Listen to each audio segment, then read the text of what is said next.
Hello बच्चों, जय हिंद। स्वागत है फिर से आप सभी का एक बार आपके अपने YouTube channel A&S learning classes में। जी हाँ मेरे प्यारे बच्चों, बहुत बहुत आप लोगों का स्वागत है। और जैसा कि आप लोगों को पता है कि हम लोग क्लास 12 की केमिस्ट्री को पढ़ रहे हैं, ठीक। और आज हम लोग बातचीत करने वाले हैं क्लास 12 यूपी बोर्ड केमिस्ट्री के चैप्टर नंबर 2 के बारे में, ठीक है ना प्यारे बच्चों। आज हम लोग बातचीत करेंगे चैप्टर नंबर 2। और चैप्टर नंबर 2 का नाम क्या है आप यहाँ पर देख पा रहे होंगे बहुत अच्छी तरीके से, वैद्युत रसायन। क्या नाम है प्यारे बच्चों? वैद्युत रसायन, यानी इसी को हम लोग बोल सकते हैं इंग्लिश में इलेक्ट्रोकेमिस्ट्री, ठीक है ना। बहुत ही आसान सा मजेदार सा चैप्टर है, आपको बहुत अच्छी तरीके से हंसते हंसते आसानी से सीख जाएंगे आप सभी लोग, ठीक है ना। बशर्ते आपको वीडियो को एंड तक देखना है और चीजों को बहुत अच्छे तरीके से समझने की कोशिश करना है, ठीक है ना। इतना आप साथ बनाए रखिए और अच्छे तरीके से चीजों को समझने की कोशिश कीजिए। मैं वादा करता हूं आपसे कि आप बहुत बेहतर तरीके से इस चैप्टर को सीख पाएंगे और इसके बारे में अच्छे से नॉलेज ले पाएंगे। फिलहाल अभी शुरू करते हैं और हम लोग इसी चैप्टर के जो भी चीजें होती है ना, तो पहले तो आपको चैप्टर के बारे में पता होना चाहिए कि ये चैप्टर का नाम क्या है, इसका क्या मतलब है, ये हमें क्यों पढ़ना पड़ रहा है, ठीक है। जरूरी तो यही होता है ना कि यार किसी चीज को अगर पढ़ रहे हो तो क्यों पढ़ रहे हो, सबसे पहले तो यही कंफर्म होना चाहिए ना। तो जरा ध्यान देते हैं, लिखा है वैद्युत रसायन, ठीक। इसके हिंदी को छोड़कर इंग्लिश की बातचीत करते हैं, ठीक। हमने कहा आपसे यहाँ पर इलेक्ट्रो, तो यहीं पर इसी इलेक्ट्रो वर्ड से मैंने एक वर्ड निकाल लिया और मैंने निकाल दिया यहाँ पर क्या, इलेक्ट्रिक। क्या निकाल दिया बच्चा? मैंने इलेक्ट्रिक निकाल दिया, ठीक। और यहाँ पर केमिस्ट्री से मैंने एक वर्ड निकाल दिया बच्चा, केमिकल। क्या निकाल दिया? केमिकल, ठीक है ना। इस बात को ध्यान रखना, तो इलेक्ट्रिक और केमिकल, क्लियर। अच्छा, अब इलेक्ट्रिक से ही मैंने एक वर्ड इसमें जोड़ दिया अपनी मर्जी से, क्या? एनर्जी, ठीक है ना। क्या जोड़ दिया मैंने? एनर्जी, ठीक है ना। तो इलेक्ट्रिक में ही मैंने अपनी मर्जी से एक शब्द जोड़ दिया, नाम क्या जोड़ दिया बेटा? एनर्जी। और केमिकल, ठीक, केमिकल में भी मैंने एक अपनी मर्जी से नाम जोड़ दिया, मैंने कहा एनर्जी, ठीक। तो अब आप बोलेंगे भैया इलेक्ट्रिक एनर्जी या इलेक्ट्रिकल एनर्जी या केमिकल एनर्जी, ठीक। तो इलेक्ट्रिक एनर्जी का मतलब यहाँ पर आप लिख सकते हैं वैद्युत ऊर्जा, ठीक है ना प्यारे बच्चों। क्या लिख सकते हैं आप? वैद्युत ऊर्जा लिख सकते हैं। अब अगर आप इसको वैद्युत ऊर्जा लिख सकते हैं तो उसको भी क्या आप ना कोई ऊर्जा लिख सकते हैं, ठीक। तो मैंने कहा इसको आप लिख दीजिए रासायनिक ऊर्जा, ठीक है ना प्यारे बच्चों। ये क्या हो जाएगी? रासायनिक ऊर्जा हो जाएगी, ठीक। तो ये हो गई वैद्युत ऊर्जा और ये हो गई प्यारे बच्चों क्या? रासायनिक ऊर्जा, ठीक। बस इतना ही कहानी है। इस चैप्टर में हमें यही सीखना है कि वैद्युत ऊर्जा क्या होती है, रासायनिक ऊर्जा क्या होती है, ठीक, या इनके बीच में संबंध क्या होता है। तो बस इतना ही समझना आपको, ठीक है। वैद्युत रसायन विज्ञान की वह शाखा है जिसके अंतर्गत हम लोग वैद्युत ऊर्जा तथा रासायनिक ऊर्जा या इनके बीच में होने वाले पारस्परिक संबंधों का अध्ययन करते हैं, वैद्युत रसायन कहलाती है। बड़ी आसान सी चीज है, ठीक है। कि वैद्युत रसायन की विज्ञान की वह शाखा है, रसायन विज्ञान की वह शाखा जिसके अंतर्गत हम लोग वैद्युत ऊर्जा, रासायनिक ऊर्जा या इनके बीच में पारस्परिक संबंधों का अध्ययन करते हैं, वो सब क्या कहलाते हैं? हमारे वैद्युत रसायन कहलाते हैं, ठीक है प्यारे बच्चों। इतनी सी डेफिनेशन थी, आसानी से मेरे ख्याल से आपको ये चीज तैयार हो गई होगी, ठीक।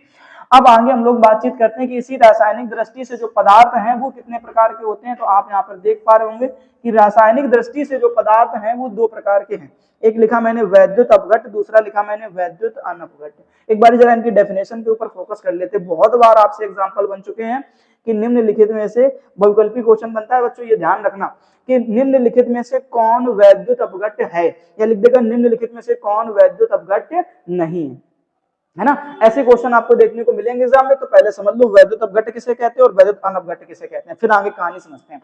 कह रहा वे यौगिक जो गलित अवस्था में, ठीक। अब इसका क्या मतलब हो गया, अभी मैं आपको सारी कहानियां समझाऊंगा। कह रहा वे यौगिक जो गलित अवस्था में या जलीय विलयन में, ठीक है ना, ध्यान रखना। ये कह रहा है या गलित अवस्था में या जलीय विलयन में विद्युत के सुचालक होते हैं। मतलब जलीय विलयन की बात करें या गलित अवस्था की बात करें, जिनमें विद्युत बड़ा यानी करंट जो है या जो विद्युत धारा है वो बड़ी आसानी से चली जाए या प्रवाहित हो जाए, उसे हम लोग वैद्युत अपघट्ट कह देते हैं। प्यारे बच्चों बात समझ में आ गई नहीं? ठीक। इसको थोड़ा और अच्छी तरीके से समझने के लिए आपको ध्यान रखना है कि धारा को चलने के लिए किन की आवश्यकता होती है, जरा हमें ये बता दो।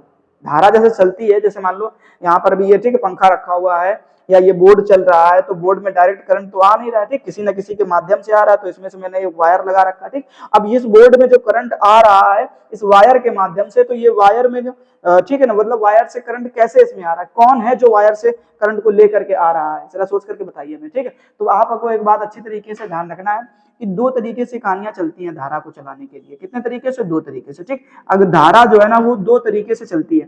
पहला तुम्हें याद रखना है क्या, कि जो धारा है वो किसके द्वारा, तो मुक्त इलेक्ट्रॉनों के द्वारा। बच्चा किसके द्वारा, मुक्त इलेक्ट्रॉन। अगर कहीं पर मुक्त इलेक्ट्रॉन दिख जाएंगे तो धारा बड़ी आसानी से प्रवाहित होने लग जाएगी। जैसे ये तार है, ये वायर है, इस वायर में अगर मैं बात करूं तो इसके अंदर मुक्त इलेक्ट्रॉन, क्योंकि धातुएं हैं, यानी अगर मैं आपसे थोड़ी सी और बातचीत करूं तो ये सभी के सभी जो वायर हैं वो किसी ना किसी धातु के बने हैं।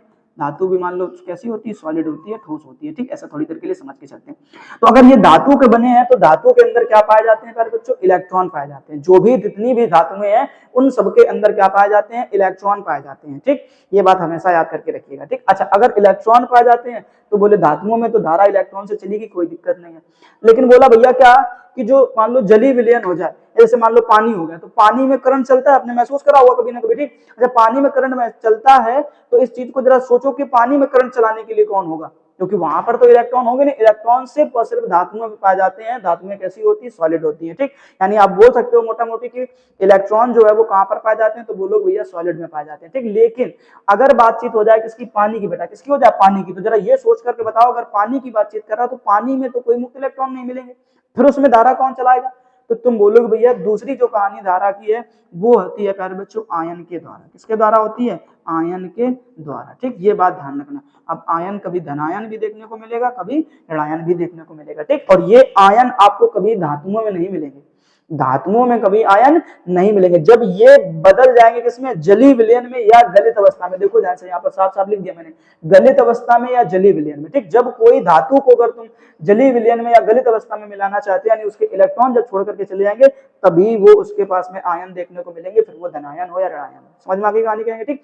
अभी हम आपको आगे वैद्युत अपघटन भी पढ़ाएंगे, तब और अच्छी तरीके से ये कहानी आपको समझ में आ जाएगी, ठीक। तो धारा को चलने के लिए दो बातें होती हैं, एक तो मुक्त इलेक्ट्रॉन होता है, दूसरा होता है प्यारे बच्चों आयन, ठीक है ना। अब यहां पर आपको इलेक्ट्रॉन तो देखने को मिलेंगे नहीं, क्योंकि गलित अवस्था या जलीय विलयन, गलित अवस्था का मतलब होता है किसी पदार्थ की पिघली हुई अवस्था, ठीक है ना। हाँ, एक द्रव के रूप में बोल सकते हो आप। और जलीय विलयन तो सीधी कहानी है कि वो पानी के साथ में मिला होना चाहिए, ऐसा वैद्युत अपघटन, ठीक है। एक ऐसा पदार्थ जो पानी के साथ में घुल करके एक विलयन बनाए रखा हुआ है, वो भी तो क्या कहलाएगा, जलीय विलयन कहलाएगा, ठीक। तो ये दो बातें आपको विशेष रूप से ध्यान रखनी। अब ऐसे में अगर विद्युत धारा का प्रवाह हो रहा है तो आप बोलोगे भैया यही तो वैद्युत अपघट्ट है, यही तो वैद्युत अपघट्ट है। अगर मैं छोटी सी आपको कहानी समझाऊं जरा ध्यान से, तो हमने आपसे कहा कि यहाँ पर मान लो हमने भर दिया NaCl, ठीक। इस विलयन में क्या भर दिया, NaCl भर दिया, ठीक। और जैसे ही हमने इस विलयन में NaCl भरा और यहाँ पर हमने दो इलेक्ट्रोड ऐसे बना करके एक बैटरी से जोड़ करके इसमें डुबो दिए, तो आप देखोगे कि ये जो Na है वो बेटा किसमें टूट जाएगा, प्लस में टूट जाएगा, और Cl जो है वो किसमें टूट जाएगा, माइनस में। इस तरीके से आप देख पाएंगे कि भैया इसमें तो प्लस माइनस के चार्ज दिख गए, मतलब आयन बन गए। और अगर आयन बन गए तो फिर कोई दिक्कत नहीं, धारा बड़ी आसानी से बेटा चलेगी, ठीक। तो कोई दिक्कत नहीं, यहाँ तक समझ में कहानी पल्ले पड़ेगी सभी को। तो वैद्युत अपघट्ट की कहानी समझ में आ जानी चाहिए, ठीक। अब अगर ध्यान से देखो आप तो इन दोनों में आपको आयन दिख रहे होंगे, क्या कि अगर मैं सोडियम की बातचीत करूं तो इसके ऊपर धनायन दिखेगा और क्लोरीन के ऊपर क्या दिखेगा, बच्चा ऋणायन दिखेगा, ठीक।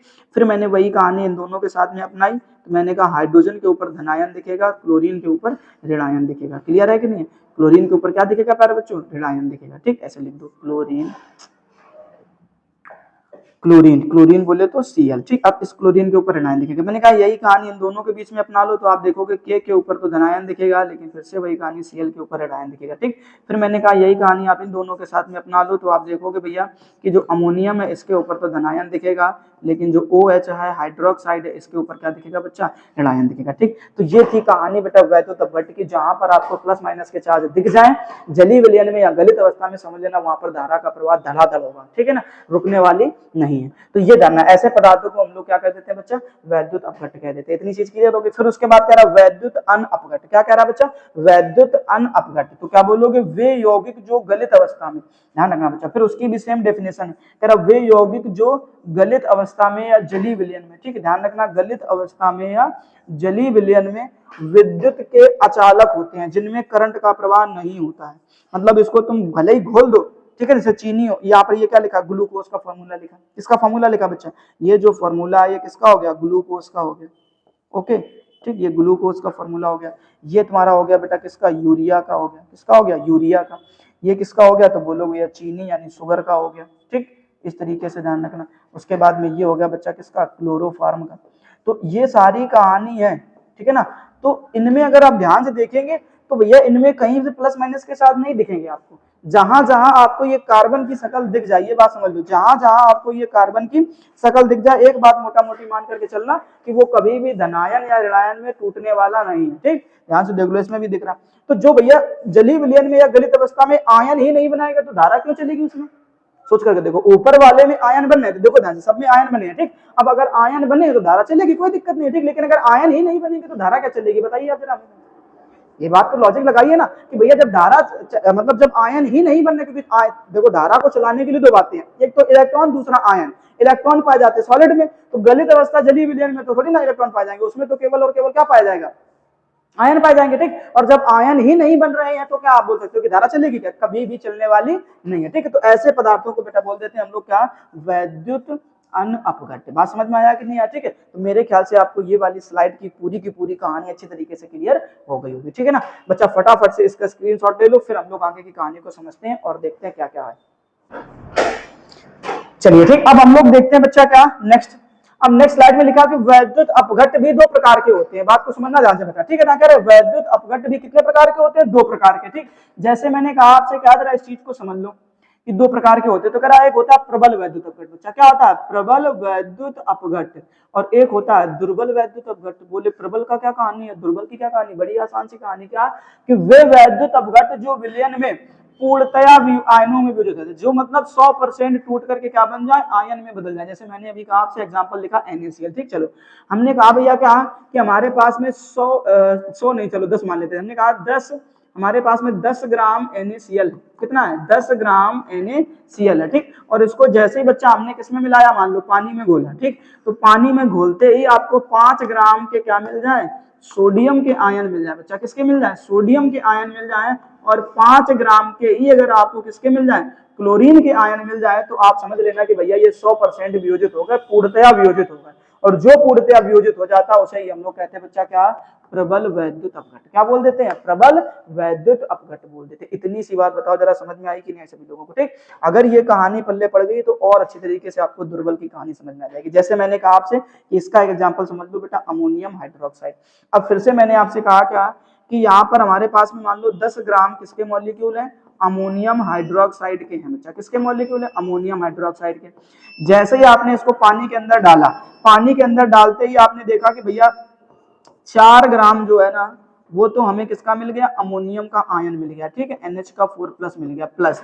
उसके बाद भैया बोले 4 ग्राम ही तो हमें क्या मिल गया, हाइड्रोक्साइड का ऋण आयन मिल गया। ठीक, लेकिन अभी भी जो 2 ग्राम की कहानी है वो वैसी की वैसी है जैसी हमने पहले ही से डाल रखी थी, मतलब 2 ग्राम आपको अभी भी अमोनियम हाइड्रोक्साइड दिखेंगे। ठीक, तो भैया क्या बोले, 10 ग्राम टोटल अमोनियम हाइड्रोक्साइड था, 4 ग्राम में आपको अमोनियम के आयन मिले और 4 ग्राम में आपको हाइड्रोक्साइड के आयन मिले, लेकिन 2 ग्राम अभी भी वैसा का वैसा ही है जैसा भैया आपने डाला था। ठीक, तो ऐसी केस में मतलब आपने बोल दिया कि ये पूर्णतया वियोजित नहीं हुआ। ध्यान से देखो बच्चा क्या कर रहा है कि पूर्णतया वियोजित नहीं होते हैं, ध्यान रखना, पूर्णतया वियोजित नहीं होते हैं, वो दुर्बल वैद्युत अपघट्य कहलाते हैं। इस बात को विशेष रूप से ध्यान रखना पड़ेगा। तो समझ में आ गई कहानी की नहीं? ठीक, कि भैया प्रबल वैद्युत अपघट्य तो वो होंगे जो पूर्णतया वियोजित हो जाएंगे, लेकिन जो पूर्णतया वियोजित नहीं हो रहे वो क्या होंगे, दुर्बल वैद्युत अपघट्य होंगे। ठीक, एग्जांपल देख लो बच्चा, यहाँ पे एसिटिक अम्ल का लिखा, इधर अमोनियम हाइड्रोक्साइड का, इधर NaCl का, इधर पे क्या ले लेना, KCl का ले लेना। ठीक है ना, मेरे ख्याल से आपको ये बातें बहुत अच्छे तरीके से समझ में आ गई होंगी। ठीक, फटाफट से हम लोग देखते हैं नेक्स्ट। अब अगली स्लाइड में हमको देखने को मिला बेटा रेडॉक्स अभिक्रिया, बहुत ही इंपॉर्टेंट टॉपिक है इस चैप्टर का, रेडॉक्स अभिक्रिया। ठीक, क्योंकि पूरा चैप्टर इन्हीं 2 बातों पर डिपेंड करता है, ऑक्सीकरण तथा अपचयन के ऊपर बेटा। ठीक, आने वाले जो भी न्यूमेरिकल होंगे या जो भी थ्योरी होगी वो इन्हीं के आधार पर चलेगी, इसलिए प्यारे बच्चों बहुत अच्छी तरीके से चीजों को तैयार कर लेना है। ठीक है ना, चलो अभी हम लोग समझते हैं बेटा रेडॉक्स अभिक्रिया। आप लोगों ने हाई स्कूल में पढ़ा होगा, रेडॉक्स अपक्रिया आप लोगों ने हाई स्कूल में पढ़ा होगा। ठीक है, कि रेडॉक्स अपक्रिया हम लोग कहते किसे हैं, तो हमें बहुत अच्छी तरीके से ये बात पता है कि जो रेडॉक्स अपक्रिया होती है वो ये कहानी बताती है कि भैया जिसके साथ में ऑक्सीडेशन, ऑक्सीडेशन का मतलब होता है बच्चा ऑक्सीकरण। ठीक, यहाँ पर आप देख पा रहे हैं ऑक्सीकरण। ठीक, यही ऑक्सीकरण। और रिडक्शन, रिडक्शन का मतलब होता है बच्चा अपचयन, नीचे जो आपने देखा ये, ठीक, ये जो आप देख पा रहे हैं ये क्या हो गया, अपचयन हो गया, ठीक है। तो जिसके साथ में ऑक्सीडेशन और रिडक्शन दोनों अभिक्रियाएं हो जाती हैं, ध्यान रखना, जिसके साथ में ऑक्सीडेशन और रिडक्शन दोनों अभिक्रियाएं हो जाती हैं उसे हम लोग कह देते हैं रेडॉक्स अभिक्रिया, ठीक। तो पहले तो हमें ये पता होना चाहिए कि ऑक्सीकरण अभिक्रिया क्या होती है या अपचयन अभिक्रिया क्या होती है, ठीक। तो ये तो डेफिनेशन लिखी, उसके बाद में बातचीत करते, पहले इधर समझ लेते जो हम लोगों ने हाई स्कूल में सीखा था। तो ऑक्सीडेशन यानी ऑक्सीजन का एडिशन, तो यहाँ पर क्या बोलोगे भैया कि ऑक्सीजन का जुड़ना, क्या बोलेंगे आप, ऑक्सीजन का जुड़ना, ठीक। अच्छा, यहाँ पे जुड़ रहा है तो आप यहाँ पर समझ लेंगे कि ऑक्सीजन यहाँ पे क्या हो जाएगा, निकल जाएगा, ठीक है ना, निकलना, ऑक्सीजन का निकलना, या अगर निकल करके चली जाए, छोड़कर ऑक्सीजन चली जाए तो हम समझ लेंगे कि भैया किसके उसके साथ क्या हो रहा है, अपचयन हो रहा है। अभी हाई स्कूल वाली बातचीत करते हैं, ठीक है। उसके बाद दूसरा आप यहाँ पर बोलेंगे हाइड्रोजन का जुड़ना, क्या बोलेंगे, हाइड्रोजन का जुड़ना, ठीक। और यहाँ पर आप क्या बोल, सॉरी एक सेकंड बच्चा, गलती हो जाएगी, ऐसे बोलेंगे आप हाइड्रोजन का निकलना, एक चीज जुड़ेगी ऑक्सीजन, बाकी सब कुछ ऑक्सीकरण में निकलेगा ही, ये ध्यान रखना। और हाइड्रोजन का निकलना, और यहाँ पर आप बोलेंगे हाइड्रोजन का जुड़ना, क्या बोलेंगे, हाइड्रोजन का जुड़ना, ठीक। अब जो तीसरी कहानी जो 12th वाली है वो देखो यहाँ पर साफ साफ लिख रखा मैंने, ठीक, क्या कि इलेक्ट्रॉन का निकलना या इलेक्ट्रॉन का त्याग, निकलने को ही त्याग बोल देंगे, कोई दिक्कत नहीं। और यहाँ पे बोलेंगे इलेक्ट्रॉन का ग्रहण, यानी इलेक्ट्रॉन को त्याग किया जाए और इलेक्ट्रॉन को ग्रहण किया जाए, तो ऐसी अभिक्रिया ही ऑक्सीकरण और अपचयन अभिक्रिया कहलाती है। ये 3 बातें हैं। अच्छा, ये जो 2 बातें मैंने लिख रखी ये तुम्हारी केवल और केवल 10th में काम करती थी। अब हमें 11th और 12th में इसके हिसाब से रिएक्शन पढ़नी पड़ती है, ऑक्सीकरण और अपचयन वाली, ठीक है ना, ये ध्यान रखना। अगर आपको ऑक्सीडेशन सीखना है तो फिर आपको ये वाली बात याद रखनी पड़ेगी, तीसरी वाली बात, ठीक। और अगर आपको रिडक्शन सीखना है तब भी आपको ये तीसरी वाली बात ही समझनी पड़ेगी बच्चा, ठीक है ना। चलो अब ये काम करते हैं, जरा ध्यान देते हैं कि इसके लिए जो हम लोगों ने हाई स्कूल में रिएक्शन पढ़ी थी उसकी क्या कहानी थी। तो हमने बताया था आपको वहां पर क्या, क्यूप्रस ऑक्साइड प्लस में हाइड्रोजन, ऐसी रिएक्शन होती थी, ठीक। और इधर पे आकर के तुम्हारा क्या होता था, कॉपर अलग हो जाता था और जल आपस में, सॉरी हाइड्रोजन जुड़ करके क्या बना लेता था, जल बना लेता था, ठीक। अब तुमने देखा भैया क्या कि यहाँ पर इस वाले से ऑक्सीजन क्या हो गया, निकल गया, ठीक। तो ऑक्सीजन के निकलने की जो कहानी होती थी बच्चा, वो क्या होता था, ऑक्सीजन का, सॉरी इधर आ जाओ, ऑक्सीजन का निकलना जो होता था वो क्या कहलाता था, रिडक्शन कहलाता था, ठीक। तो आप बोलेंगे भैया ये वाली रिएक्शन तो हमारी किसकी हो गई, रिडक्शन की हो गई, ठीक। हमें तो पता चल गया कि रिएक्शन किसकी है, रिडक्शन की। अब उसके बाद इस वाली क्रिया में देखो तो इसमें ऑक्सीजन क्या हो गया बच्चा, जुड़ गया है। देखो ऑक्सीजन यहाँ कॉपर से निकलकर किसके साथ जुड़ गया, हाइड्रोजन के साथ में। और अगर ऑक्सीजन जुड़ेगा तो ऑक्सीजन के जुड़ने को हम लोग क्या बोल देते हैं, ऑक्सीडेशन बोल देते हैं, ठीक। तो ये तो पुरानी कहानी थी बच्चा, हाई स्कूल की कहानी थी, ठीक। लेकिन अभी हम लोग बातचीत करते हैं अपनी जो मेन बात है वो क्या कहानी है, ठीक। तो हम यहाँ पर एक दो एग्जांपल आपको लिख करके दिखाएंगे, जरा ध्यान से समझना। मैंने कह दिया मेरे पास में एक सोडियम धातु है और वो किसके रूप में है, सॉलिड के रूप में है, ठीक। सुनना, अब जैसे ही इसने क्या करा, एक इलेक्ट्रॉन का बच्चा दान कर दिया, ठीक है। ध्यान रखना, इलेक्ट्रॉन के त्याग करने पर चार्ज हमेशा क्या आता है, प्लस का आता है। इलेक्ट्रॉन का जब भी त्याग करोगे तब चार्ज प्लस का आएगा, ग्रहण करोगे तो माइनस का आएगा, ठीक। तो इसने बच्चा क्या किया, एक इलेक्ट्रॉन को दान कर दिया। जैसे ये एक इलेक्ट्रॉन दान करेगा इसके ऊपर चार्ज कैसा आ जाएगा, सिंगल का प्लस आ जाएगा, ठीक। मैंने कहा चलो एक आध और एग्जाम्पल देख लेते हैं।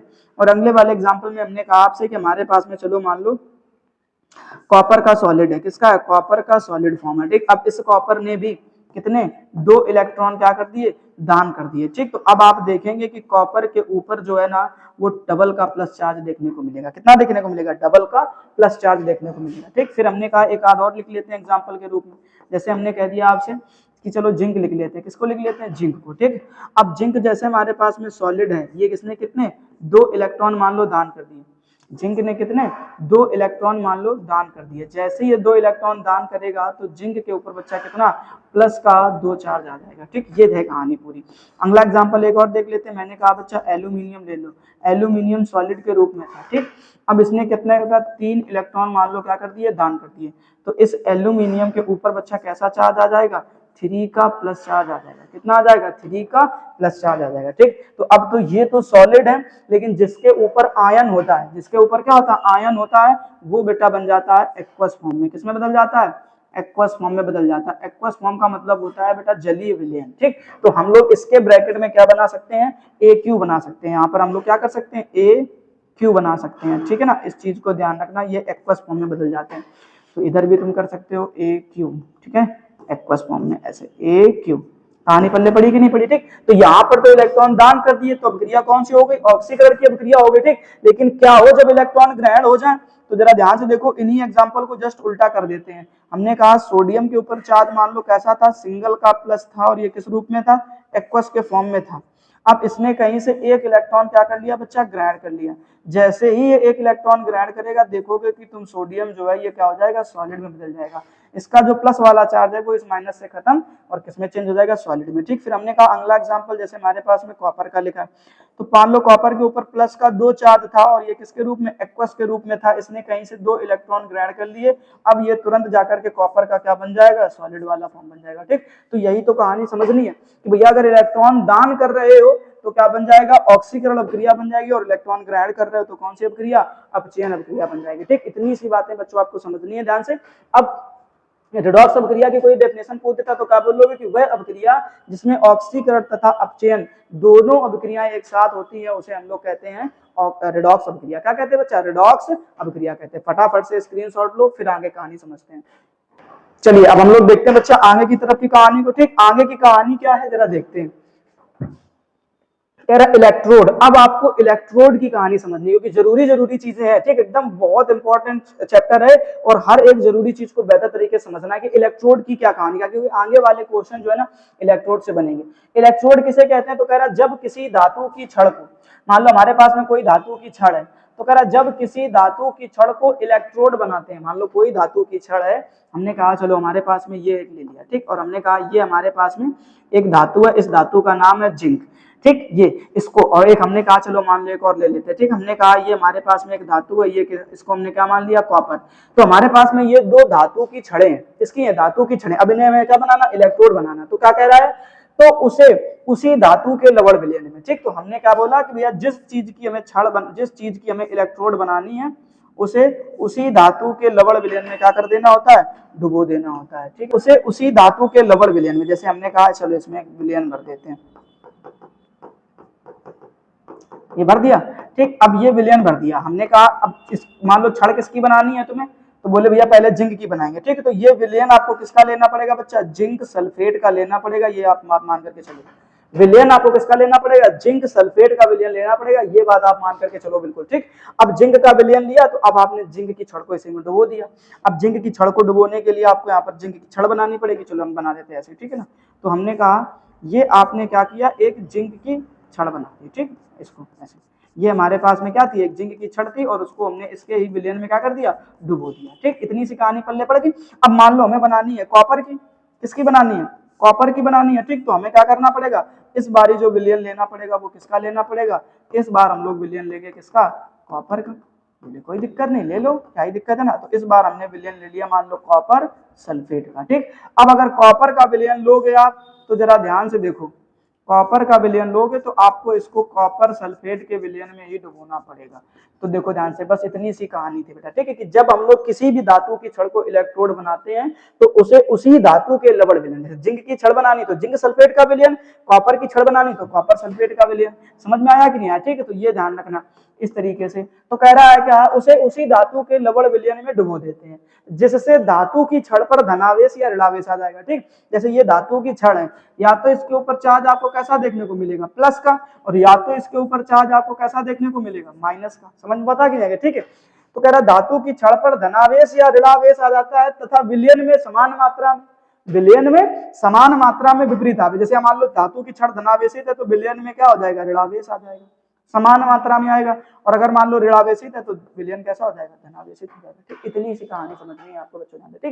कि अगर छड़ पर चार्ज प्लस का है तो विलयन पर माइनस का होगा, और अगर छड़ पर चार्ज माइनस का है तो विलयन पर प्लस का चार्ज होगा, ठीक। इतनी सी मोटी मोटी बात सीख लो जरा जानते हैं। तो कह रहा है ऐसी समान मात्रा में विपरीत आवेश आ जाता है इस प्रकार की धनावेशित तथा ऋणावेशित छड़ों को, ठीक। ये जो धनावेशित या ऋणावेशित छड़े हैं, इन्हीं छड़ों को ही हम लोग बच्चों कह देते हैं इलेक्ट्रोड। क्या कह देते हैं, इलेक्ट्रोड कह देते हैं। बात समझ में आ गई कि नहीं आ गई सभी को, ठीक है। तो ये ध्यान रखना, 2-3-4 बार बोलोगे सब याद हो जाएगा, ठीक है। क्या कि जब किसी धातु की छड़ को इलेक्ट्रोड बनाते हैं तो उसे उसी धातु के लवण विलयन में डुबो देते हैं, जिससे धातु की छड़ पर धनावेश या ऋणावेश आ जाता है तथा विलयन में समान मात्रा में विपरीत आवेश आ जाता है। इस प्रकार की धनावेशित तथा ऋणावेशित छड़ों को इलेक्ट्रोड कह देते हैं। ठीक है ना बच्चों।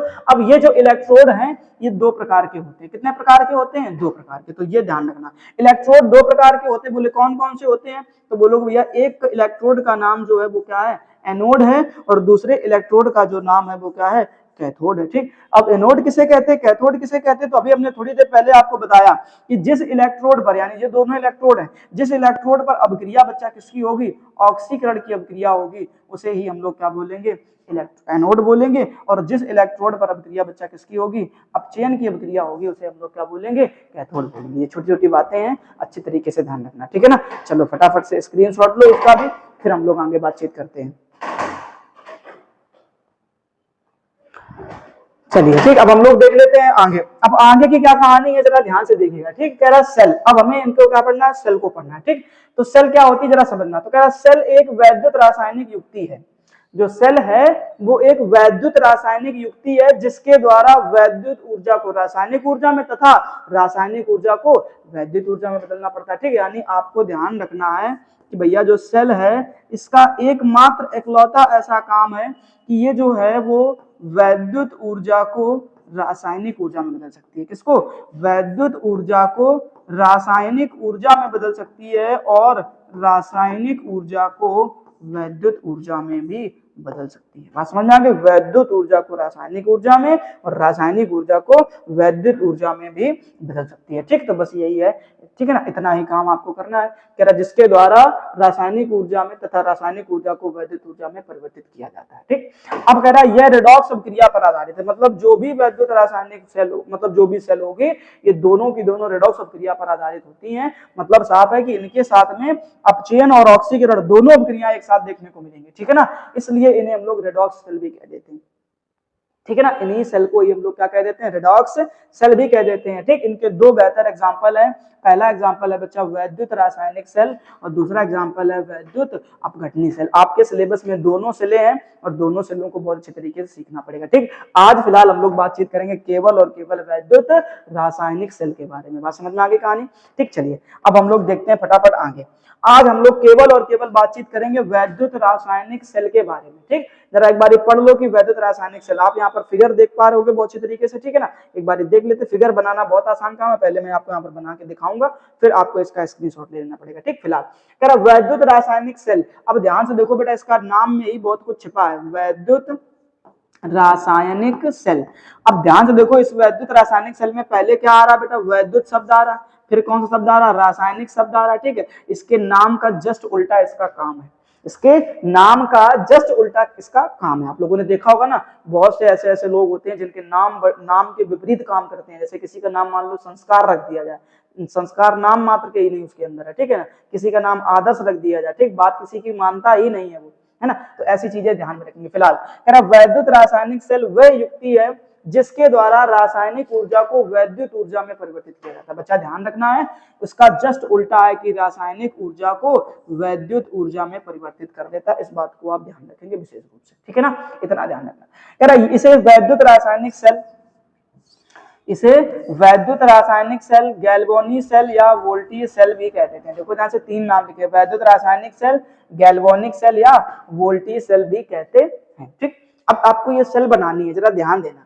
तो इसके सेल के लिए आपको इसका एग्जाम्पल अच्छी तरीके से याद रखना है। वैद्युत रासायनिक सेल का जो बेहतर उदाहरण है वो है बच्चा डेनियल सेल। एक वैज्ञानिक हुए डेनियल, इन्होंने एक सेल बनाई, एक वैद्युत रासायनिक सेल बनाई जिन्होंने ही इनका नाम क्या रख दिया? डेनियल सेल रख दिया। ठीक, जैसे ये जो सेल दिखाई दे रही है एक डेनियल सेल है। एग्जाम्पल किसका है? वैद्युत रासायनिक सेल का, लेकिन इस सेल का नाम क्या है? डेनियल सेल है। ठीक, तो ये बात आप ध्यान रखेंगे। फिलहाल डेनियल सेल इन्होंने दो छड़ों को लेकर के बनाया। किसकी किसकी छड़ें ली? तो बोले या एक छड़ हमें किसकी लेनी है? जिंक की, और एक छड़ लेनी है किसकी? कॉपर की। इन्होंने ऐसी दो छड़ें ली, एक जिंक की छड़ ली, दूसरा कौन सी छड़ ली? कॉपर की। आप देख पा रहे होंगे बच्चा, ये जो छड़ आपको दिख रही है एक छड़ किसकी है? जिंक की है, और ये छड़ आप देख पा रहे होंगे ये छड़ किसकी है? कॉपर की है। बात समझ में आया कि नहीं? ठीक, तो इन्होंने दो छड़ें ले ली। अब जरा हम जल्दी जल्दी से यहाँ बना लेते हैं जो चीज वहां पर बनी है, ताकि आपको अच्छी तरीके से समझ में आ जाए। तो सबसे पहले आप क्या करेंगे? दो बीकर ले लेंगे। ठीक, इस तरीके से आपको क्या कर देना? दो बीकर ले लेना है। अब इस बीकर में आपको 2 इलेक्ट्रोड डुबोनी है, ठीक। तो हमने कहा मान लो चलो आपने एक ये इलेक्ट्रोड ले ली और एक ये इलेक्ट्रोड ले ली, ठीक। और हमें पता अच्छी तरीके से ये दोनों इलेक्ट्रोड हैं किसकी किसकी, तो बोलोगे भैया ये वाली जो इलेक्ट्रोड है ये जिंक की है और ये वाली जो इलेक्ट्रोड है ये किसकी है, कॉपर की है, ठीक। फिर हमें इन्हीं दोनों को किससे, एक वोल्ट मीटर से जोड़ देना बच्चा, किससे जोड़ देना, वोल्ट मीटर से, ठीक। अब आपको एक बात ध्यान में रखनी है अच्छी तरीके से कि ये जो जिंक की छड़ है, इस जिंक की छड़ को आपको क्या बोलना है, एनोड बोल देना। क्या बोल देना बच्चों, एनोड बोल देना, ठीक। और एनोड के साथ अब क्रिया कौन सी होती है, तो बोलोगे ऑक्सीकरण की होती है।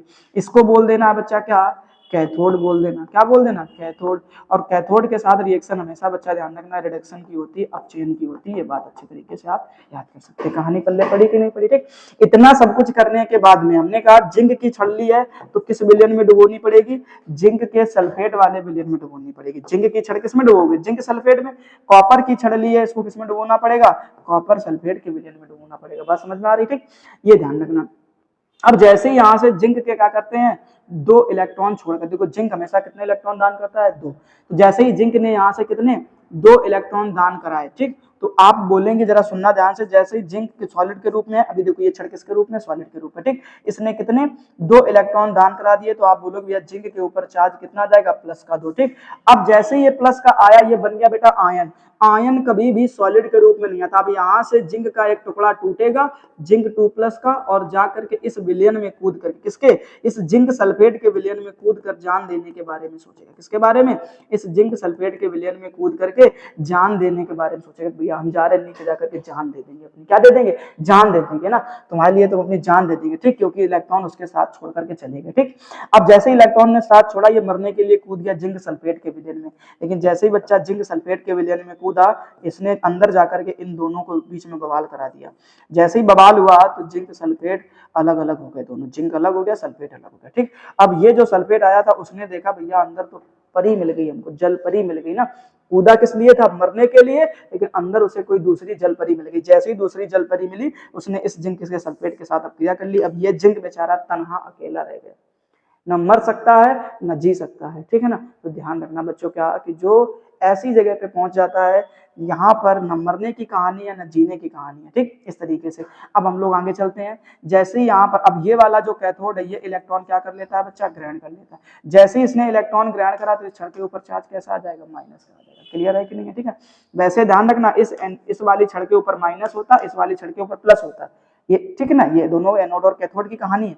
लेकिन जैसे ही इसमें 2 इलेक्ट्रॉन आ गए, इसने इलेक्ट्रॉन ग्रहण करे तो ग्रहण करने पर चार्ज कैसा आता है, माइनस का। अब इन दोनों में बवाल हो जाएगा, किसमें, इन दोनों में अब बवाल हो जाएगा, ठीक है ना।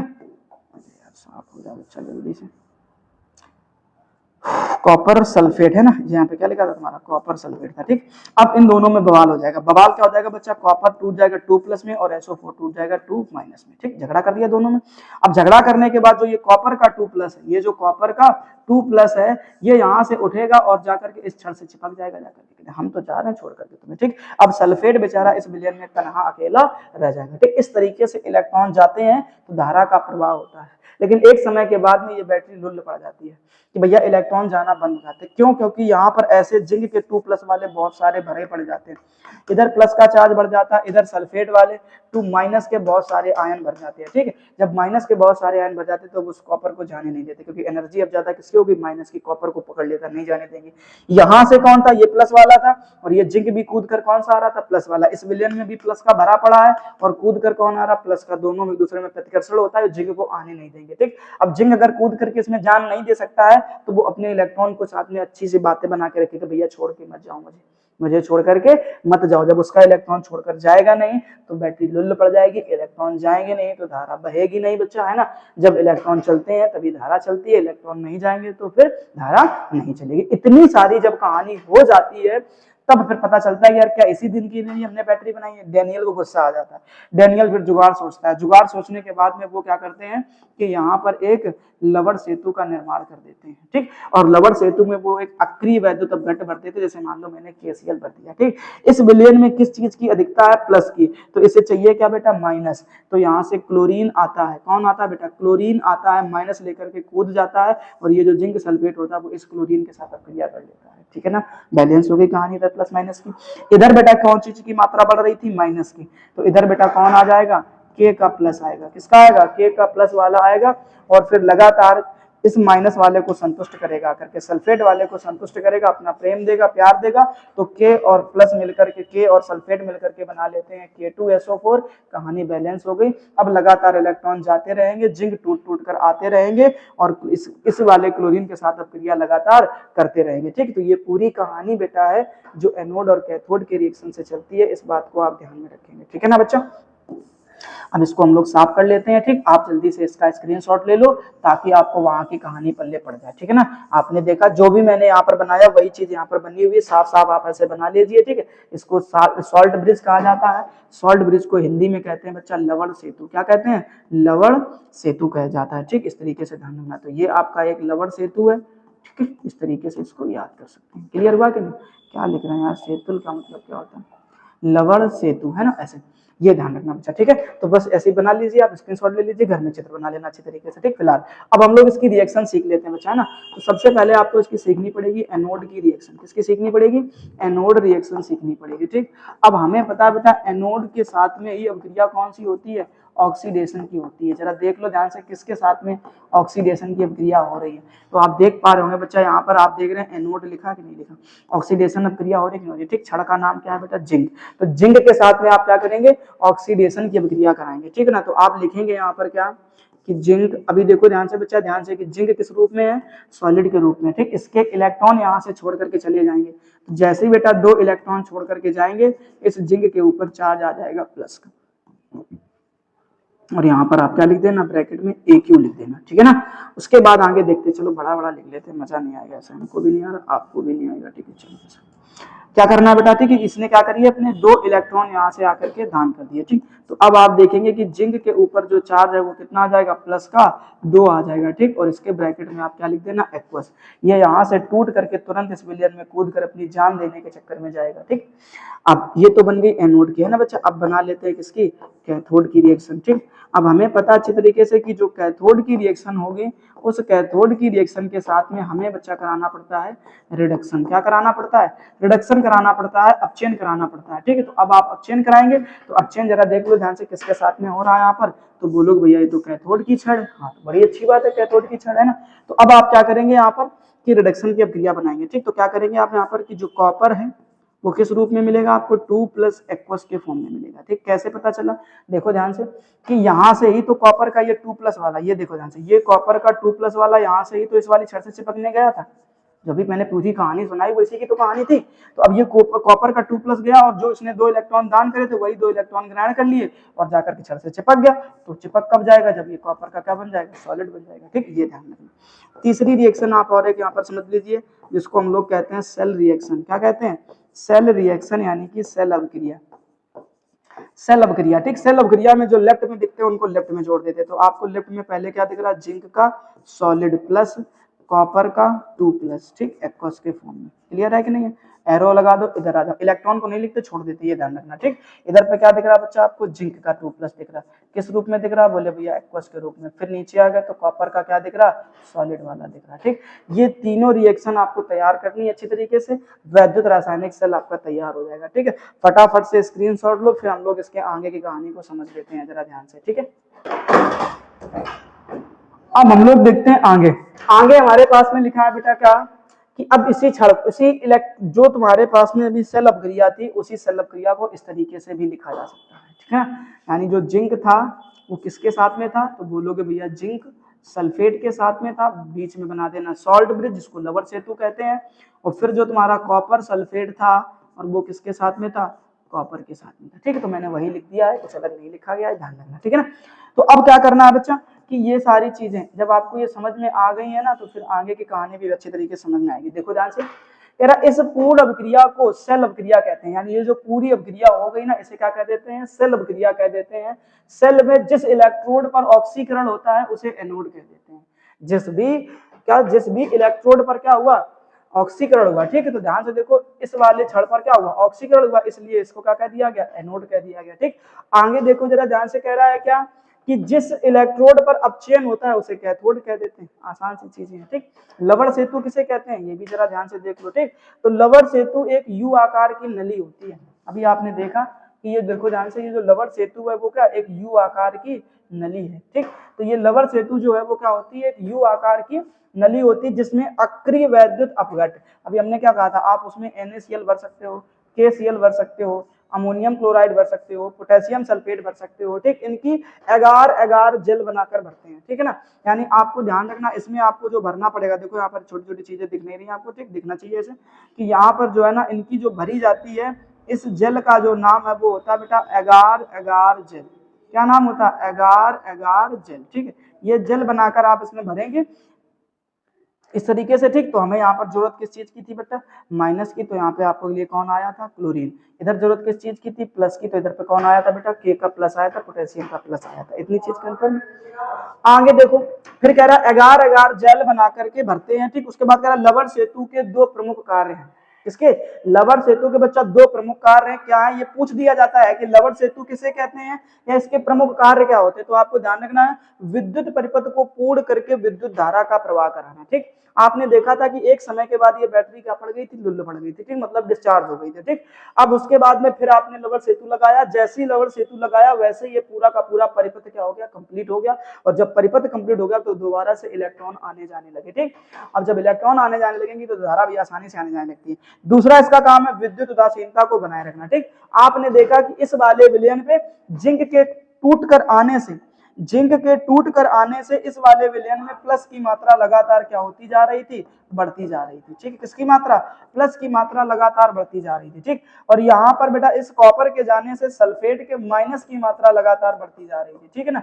अगर इधर माइनस बढ़ रहा है, इधर प्लस बढ़ रहा है, तो इसके लिए आपने क्या कौन लेकर के आए, इस प्लस को बैलेंस करने के लिए माइनस दिया, किसने दिया, लवर सेतु ने दिया।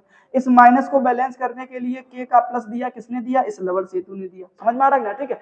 तो बस यही तो इसके दो इंपॉर्टेंट काम है बच्चों, ठीक है। तो आज का टॉपिक यहीं पर कंप्लीट कर लेते हैं बेटा, क्योंकि हमें पूरी वैद्युत रासायनिक सेल जो है या डेनियल सेल जो है वो बहुत अच्छी तरीके से हम लोगों ने सीख ली। बात समझ में आई कि नहीं, ठीक है। तो आज का लेक्चर यहीं पर खत्म करते हैं, क्योंकि वीडियो लेक्चर बहुत लंबा हो जाएगा, आपका भी मन नहीं लगेगा पढ़ने में, इसलिए छोटे छोटे टॉपिक में हम लोग इस चैप्टर को पूरा करेंगे धीरे धीरे, ठीक है ना। जैसे कि हमने पिछले चैप्टर को कंप्लीट करा, ऐसे इस चैप्टर को भी छोटे छोटे टॉपिक में बांट करके कंप्लीट करेंगे, ठीक। तो आज हम लोगों ने वैद्युत रासायनिक सेल के बारे में डिटेल में बातचीत करी, कल हम लोग बातचीत करेंगे वैद्युत अपघटनी सेल के बारे में, ठीक। और वहीं पर मैं आपको वैद्युत अपघटन भी सिखा दूंगा, आसान सिखाऊंगा। बात समझ में आगे बच्चा कि नहीं, ठीक है ना। तो जल्दी से इसका भी स्क्रीनशॉट ले लो फटाफट, हो गया ना, ठीक है। तो ये ध्यान रखना बेटा, ठीक है। तो आज के लेक्चर को यहीं पर कंप्लीट करते हैं, आज के लिए केवल इतना ही, और हम लोग मिलेंगे इसके नेक्स्ट लेक्चर में। तब तक के लिए जय हिंद, अपना ख्याल रखना और अपने बोर्ड एग्जाम की तैयारी बहुत मेहनत के साथ में, संघर्ष के साथ में करते रहना बच्चा, ठीक है। क्योंकि स्वामी विवेकानंद जी ने बड़ी प्यारी सी बात कही है, क्या कि जितना बड़ा संघर्ष होगा सफलता उतनी ही शानदार होगी, जितना बड़ा संघर्ष होगा सफलता या कामयाबी उतनी ही शानदार होगी। ये बात ध्यान रखना बच्चों, है ना। चलिए मिलेंगे नेक्स्ट लेक्चर में।